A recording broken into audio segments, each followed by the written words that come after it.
Welcome into SicEm365.com. I'm your host, Grayson Grundhoefer, and today I'm here with Ashley Hodge as we continue to break down this Baylor men's basketball team heading into next season. Today we're talking about another transfer portal addition, Corpus Christi guard Isaac Williams. Not a surprise addition, I wouldn't say, but definitely one that I think caught people's attention for a bunch of different reasons. Baylor needed a point guard. There was questions about could he be the starting point guard for Baylor this year? Is that the guy that they were targeting for that?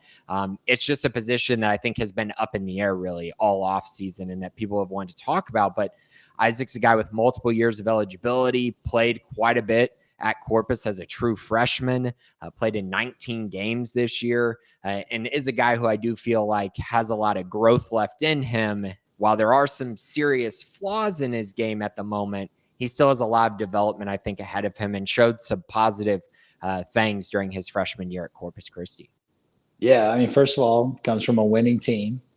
That's, a positive. I think he turned some heads on how well he played most of the game against Purdue. That game was like 71-65, something like that. And then Purdue blew it open at the end. But they were very competitive. He picked Braden Smith up full court and really put a lot of ball pressure on him. So he's a competitor. He's a guy that's does a lot of things well. One of these, guys that's going to be undervalued in the statistical models because of his shooting. One might say he shoots like Grayson Grundhoefer. That's a low blow. I'm sorry, Grayson. Percentages. I'm just kidding. No, he's like AJ Walton, is maybe a good comparison. I've heard him compared to Shendell Weaver at Texas. High energy, great ball handler, tough, scores it really well at the rim. Can get to the rim and score, through contact. He's a guy that's got a really good assist to turnover ratio. So I think he's a guy that's going to, really compete for playing time. Optional that he might redshirt. They want to work on that jump shot. We'll talk about the shooting numbers. They're not great.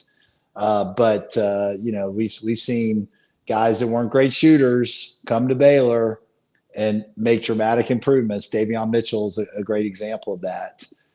So he ends up shooting, 45% from the field, and that's in large part to the fact that he gets to the rim so much. He gets a lot of his points, through at the rim, but 23% from 3-point range.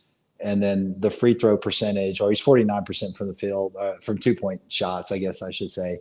And his free throw percentage was 45%. So that needs some work. You like to see that as a guard up in the 70s. But I think that he's going to, put the work in, and resources that Baylor has, especially with the shot machine and GAs at your beck and call to, get shots up, really help you improve in that area.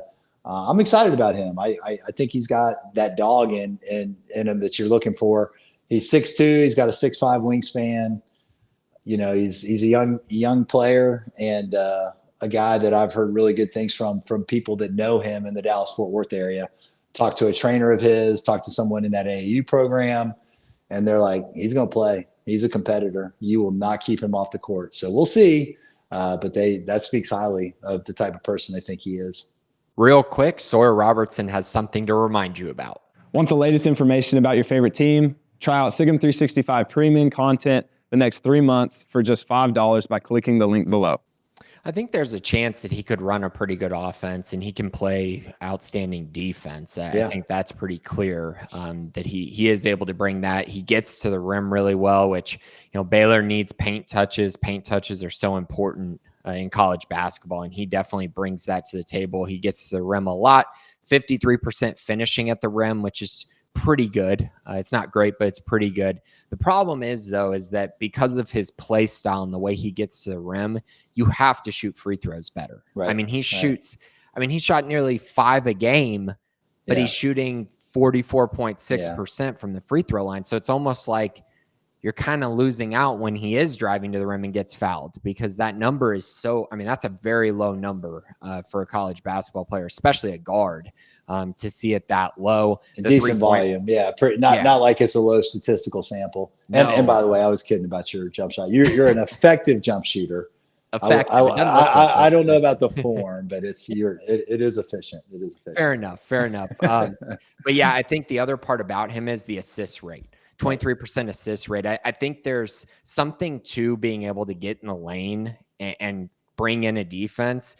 But if you can pass the basketball out of that, it becomes really effective and really tough to stop. And so I'm very curious here. I think I'm with you, though, Ashley. If he can't shoot the ball better and can't make free throws, I find it really hard to believe that he's going to play a significant role this season. I think he could in the future, but just looking at this specific team, they have some guys who are questionable jump shooters, and they really need guys on the court who can shoot the basketball. I mean, that's just kind of what it is. Yeah. And so I think you kind of would need him to be more of a floor general, which maybe he can bring that to the table day one.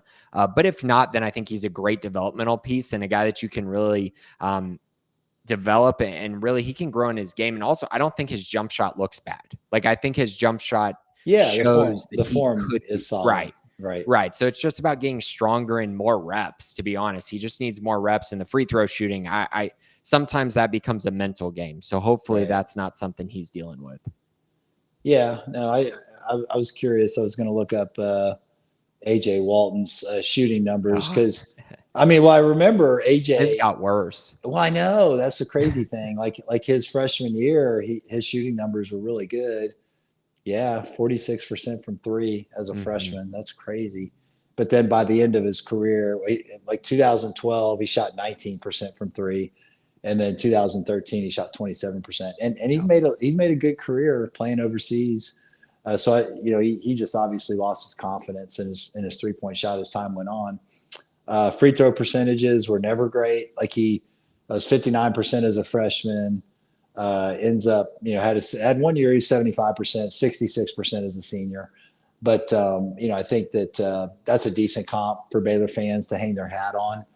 I loved AJ. Like he was a divisive player. I think he got too much blame because he was thrown into a starting role as a sophomore. Just wasn't ready for that. We needed somebody better in that role. He was a great backup to Tweety Carter as a freshman. And then just really an integral part of their, 2012 Elite Eight team. He ends up starting near the end of the year as they go to three guards. I think they took Quincy Miller to the bench, if memory serves me right. But their most efficient lineup was Pierre Jackson, AJ Walton, Brady Heslip. So there's just you can have no shortage on creators, guys that can get in the lane, get to their spots, score at the rim, kick out for threes. If we're as good on the offensive glass as I think we'll be, I think we have the potential to be the number one offensive rebounding team in the country. If we're as good as we think we will be in that area, I'm okay with him, hoisting up shots, even if his shooting percentage isn't great.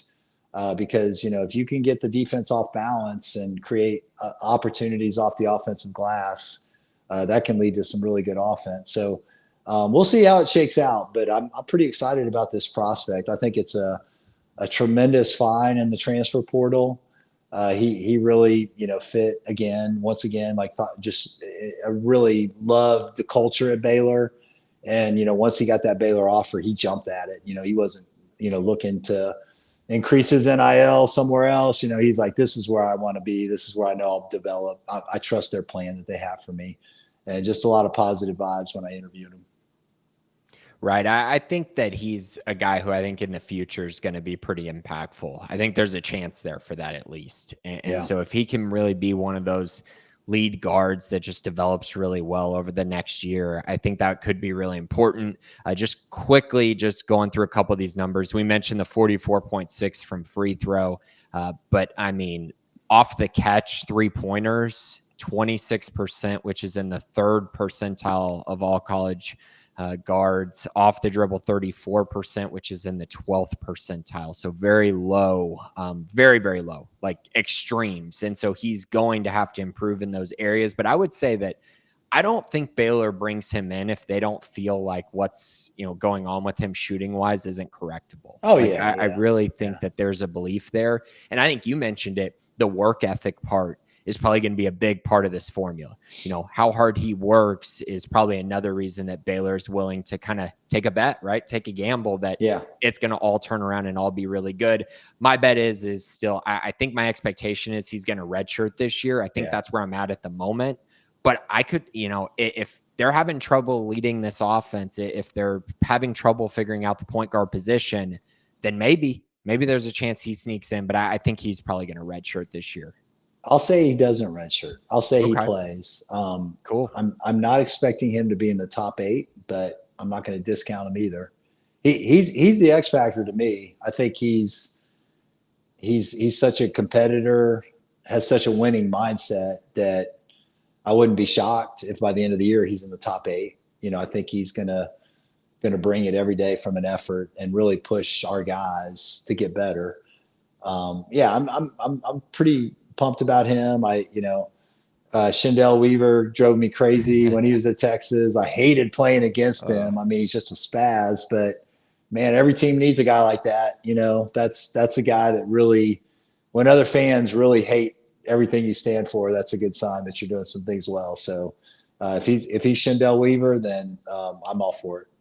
And he's going to be playing a lot when they play over in Europe, right? He's going to be a big contributor. So I think we'll get to know kind of where we're at, right? Like if he plays really well there, then maybe that completely changes everything. And you're like, this guy's for sure not redshirting. Right. So it'll be very interesting to watch. I know you're going to be there for that. So he'll definitely be one that I'm sure you're going to have your eye on. He's the kind of athlete we need. We need. Now, whether he can turn into the shooter that we need will remain to be seen. But I think there was a real emphasis on we were not athletic enough last year. And let's get back to athleticism. Let's live and die with athleticism. And they've certainly constructed the roster to do that. They definitely did. So another nice pickup out of the transfer portal. And actually, as of right now, the last pickup out of the transfer portal was Isaac Williams. I think that's the expectation. I don't know that they're going to add anyone else. Anyone else you think they might add out of the portal? No, I think they're done. I think they're done. I think their roster is done. So I'm expecting no more additions. Yeah. Yeah, he's the last one. So he'll be the last transfer we talked about. We got a couple 2025 guys that we're going to talk about here in the remaining 2 episodes, but we're almost there. We're almost done going through the entire Baylor men's basketball roster. If you haven't listened to various episodes, just go back over the last week or 2. Ashley and I have been talking about all of the men's basketball players heading into next season. But thanks for listening today. This has been Sikkim365.com. Join Sikkim 365 Premium on a $1 for 1 month trial to read our experts' notes and insights. Know about high school commits, off-season transfers, coaching staff changes, and so much more before the rest. Also, download the Sikkim 365 app on your iPhone today to get instant notifications of breaking news, read up on the latest inside info, easily interact with other Baylor fans on our forums, and get alerts for anything published by your favorite staff members.